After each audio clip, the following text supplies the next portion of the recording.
Okure. Welcome to my YouTube channel. If today is your first time here, you're welcome. In this channel, we discuss success and prosperity based on God's word. Please subscribe to my channel and leave a comment for me below at the comment section saying I subscribed, and I'll be so glad to respond to you. In today's video, we want to discuss a very important topic. And the topic under discussion today is how to change your life. How to change your life. And I start the video with the story of somebody I know who was able to change his life in such a profound way. Now we want to extract these keys from his story, the keys that enabled him to change his life in such an amazing way, so that we can equally apply it in any area that we want to change our own lives, okay? And that person happens to be my pastor, Reverend Tony Akinyemi. Now, when my pastor finished primary school so many years ago and was about to enter secondary school, there was no money. His parents didn't have any money to send him to secondary school. You see, his parents were not always poor. They were living in another country, in one of the West African countries, where they had a thriving trade. Now, but because of certain government policies, they had to relocate, and they came back and they became peasant farmers in the village. And money was difficult to come by. So, by the time their son, finished primary school and was to enter secondary school, they had no money to send him to school. So, they, suggested to him, I know it would have been a very difficult suggestion for them, because this was a son that they saw so much greatness in when he was born, that they even named him Anthony after a very prominent politician in their days. But because there was no money on the ground to send him to school, what they suggested was that he could become a bicycle repairer in the village. Now, as peasant farmers, many of them had bicycles, so the parents figured that if he was able to learn how to repair bicycles, he would be able to put food on his table. Now, as young as my pastor was, as young as he was, he said no, that he wasn't going to become a bicycle repairer, that he wanted to go to school. Now, but there was no money to send him to school, so what did he do? He chose to work. And what work was available for a child of 11, 12 years old? The work that was available and which he opted to pick was to become a domestic servant. He chose to become a houseboy. And he was offered a salary of 3 naira. And he took this salary. And for the next 4 years, he worked as a domestic servant. For the next 4 years, this young man was so determined to go to school that he did the job of a houseboy, a domestic servant, for 4 years, and saved every dime that he earned. He saved everything that he earned. Now, at the end of 4 years, he had to go back to his village and started secondary school. Okay, so by the time he finished secondary school, things were equally not rosy, but he decided to die once and to live forever. So he went to school, he went to the university, even though things were not rosy. Okay, I understand there were days when there was nothing to eat, but he still went through school and finished from the university and graduated as a computer engineer, okay? By the time I met him and joined the church where he pastored several years after, he was a computer engineer working in a particular flourishing tech company. He had a beautiful wife and an adorable daughter, okay? Things were fine. Everything was beautiful. Now, but about 10, 12, 13 years down the line, he had a challenge. There was a health challenge. He became sick, and this sickness defied medical solution, both in Nigeria and abroad, okay? So he was sick, and there was no solution. Doctors termed what he had as incurable. And if you knew my pastor, he's a very pleasant person. So friends rallied around him and they were praying. Sometimes they were even holding prayer vigils in his house. Then nothing was happening. He was not recovering. So one day, he decided again. He decided again, just like he decided to go and be a houseboy. This time he decided to do something, that is out of the way. He decided to go on a reading retreat. So he went to a bookshop, asked the bookshop attendant to give him all the books they had on health and healing. He bought all the books and went to a particular place alone for days and sat down and read. Now, it was while he was reading a particular book titled Why Christians Are Sick by George Markmus that he came across some insights, some body of knowledge that he didn't know before about health and healing. He left that reading retreat, adjusted his diet, adjusted his lifestyle, and like a miracle, he recovered. He recovered. Okay, so last year he turned 60, and I was in that ceremony, and I heard him say that in his 60s he is healthier today than he was in his 40s. Amazing story, isn't it? Okay. Now let us extract certain keys from this story.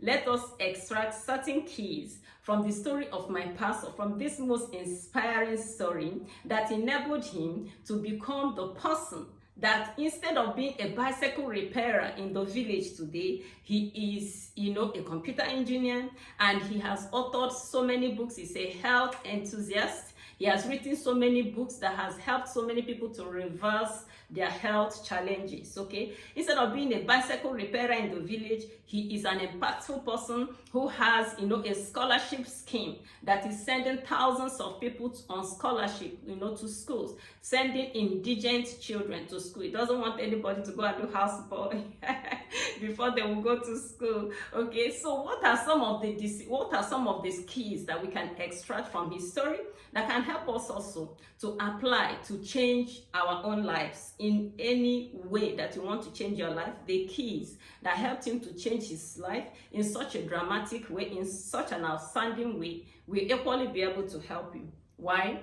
Because, principles are universal, okay? Principles are universal. The keys that helped one person will equally help another person if you apply them, okay? So let's start from when he went to be a houseboy. What key can we extract from that? The first key we extract from the story of my pastor is that, number one, he took a decision. He took a decision. Somebody says that decision determines destiny. Now, he took a decision to go to school.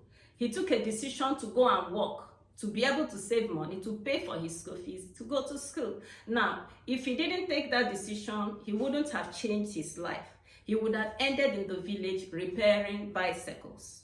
Okay, so that tells me also that for any man, any woman who wants to take, who wants to change his or her life in any significant way, you must start with a decision. Okay, it has to start with a decision.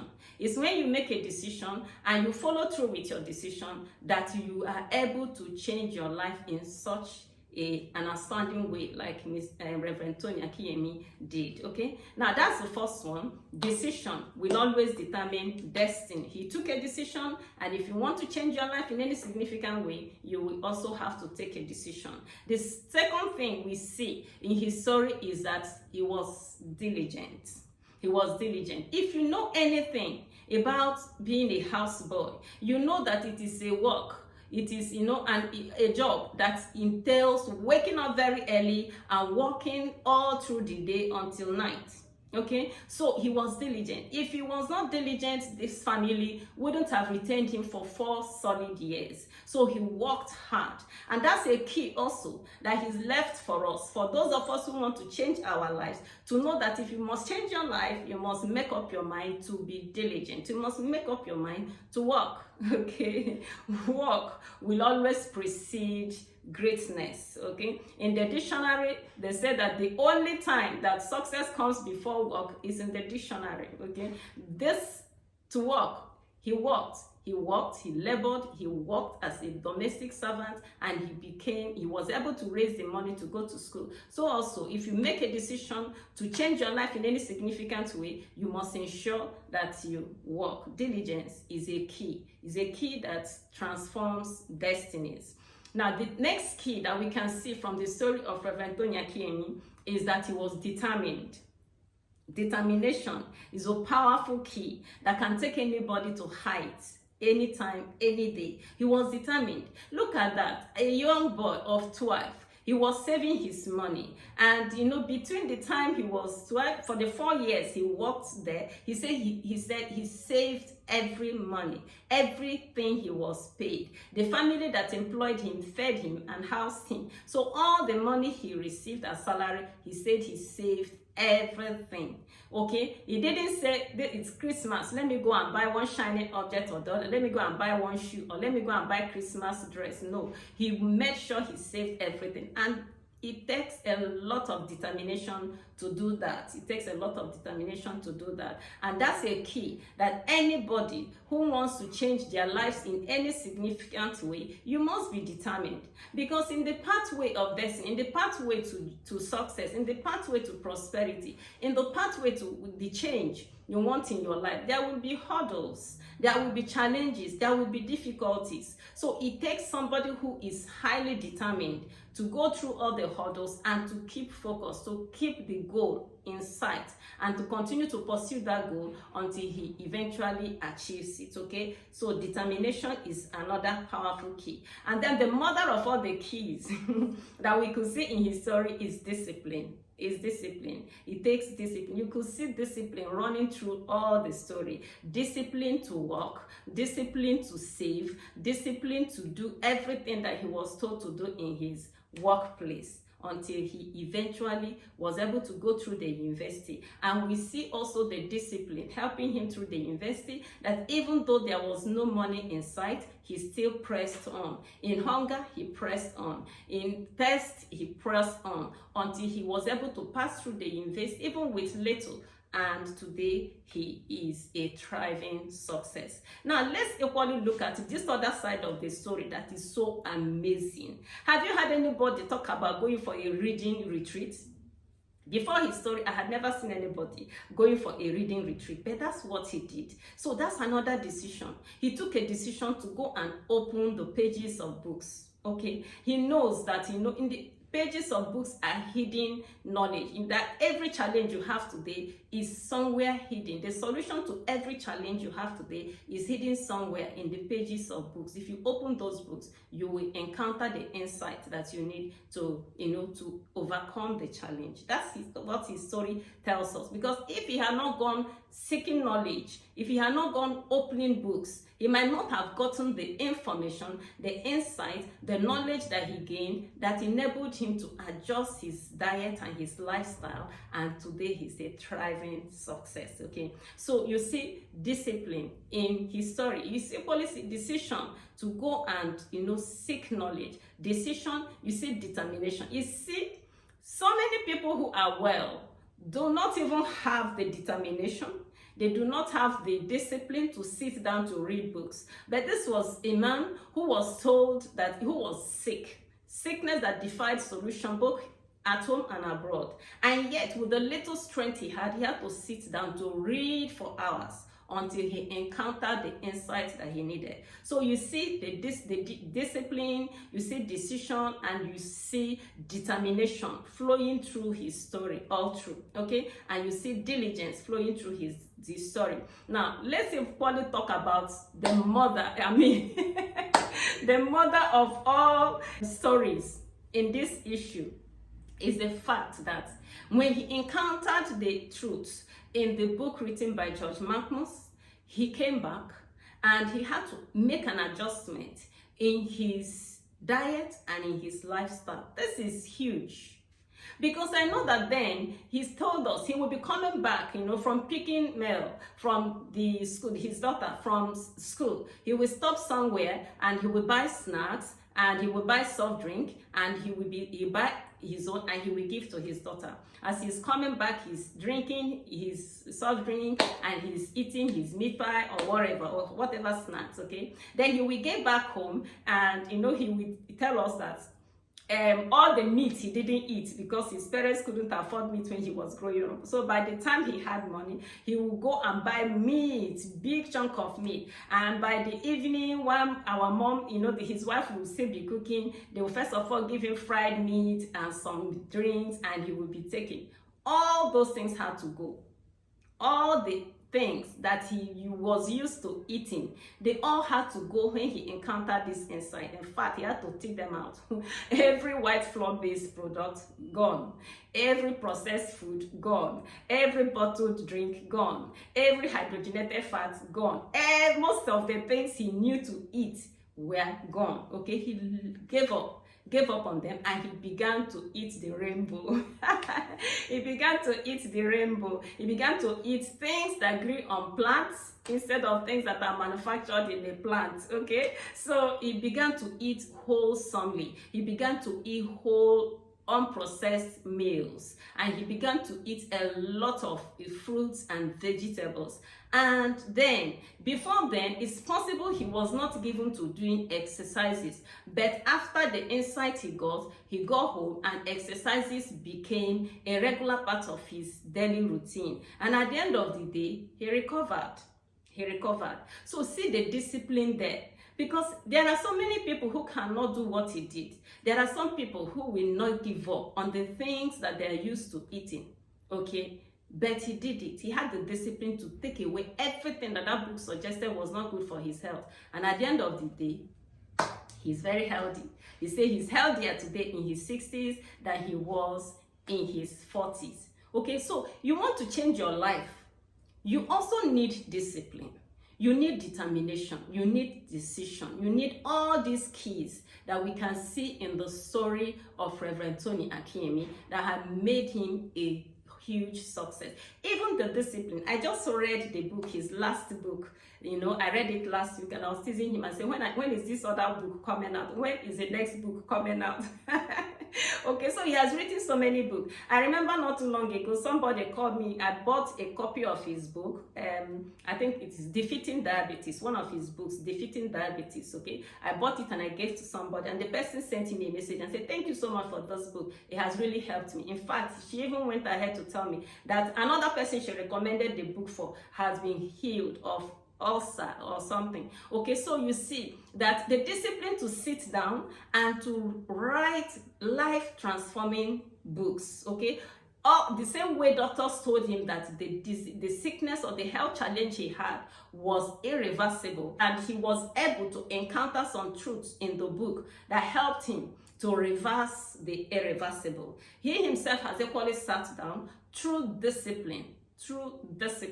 He has sat down and written very powerful books that is helping people to reverse, sicknesses that doctors ordinarily say are incurable. A lot of people are testifying that through the insight in his book, especially Defeating Diabetes for diabetic patients, I've had so many testimonies of people who were able to read this book and encountered the insight that helped them to reverse diabetes. I've equally had a lot of people who testified about his other book. There's another book that he read that is extremely important, how to regain and retain your health. Okay, so he has written a lot of books, how to regain and retain your health. I think I'm going to leave my pastor's link at the description box, so that if you want to change anything that has to do with sickness or health, that he has the ability to give you the same insight, the same understanding that he gained, and that can help you. You can contact him. But otherwise, in whatever area that you want to change your life, you can glean wisdom, you can glean insight from the principles that helped him. The principle of decision, the principle of diligence, the principle of determination, and the principle of self-discipline. I think it's Theodore Roosevelt that said, with self-discipline, most anything is possible. With self-discipline, anything is possible. And the first thing to conquer is yourself. Okay, so conquer yourself, and you will be able to apply decision, you'll be able to apply discipline, you'll be able to apply diligence and determination.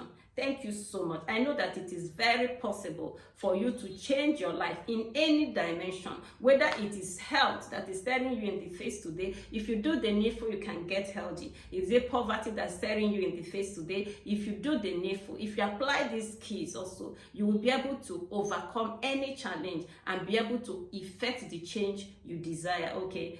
Thank you so much for being a part of this beautiful video. Please subscribe to my channel if you've not done so. And remember also to put on the bell notification and to share our link. Share the link to this video. There could be somebody somewhere who wants to change his life, and this video will be able to help him. At the description box, I will leave my pastor's contact, okay, in case you want to get any of those, award-winning books. Thank you once again, and until I come your way next time, keep thriving.